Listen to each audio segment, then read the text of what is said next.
আরে শুভ ভাই, হ্যাঁ ভাই। ভাই তোমার না MX-5 ড্রিম কার ছিল? MX-5 শুধু ড্রিম কার বললে ভুল হবে। এই গাড়িটা দেখে হচ্ছে আমার গাড়ির প্রতি ভালোবাসাটা আসছে, তৈরি হয়েছে। এবং এই গাড়ি দেখার পরে আমার মনে হয়েছে যে না, আমি জীবনে একটা গাড়ি কিনা দরকার। এটার জন্য, শুধু MX-5 এর জন্য আমি অনেক ভালোবাসি, অনেক। কিন্তু এখন জিজ্ঞাসা করবো না কেন আমি কিনতেছি না। জি ভাই, বলেন না। কিন্তু এখন আর আমাকে এই গাড়ি দিকে ফ্রি তো আমি কিনবো না।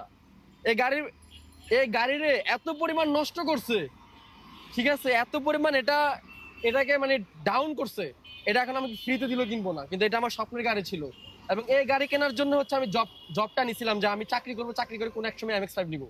বাট এই গাড়ির ভিডিও দিয়ে দিয়ে দিয়ে, ভিডিও দেওয়া খারাপ কিছু না, ভিডিও অবশ্যই দিবে।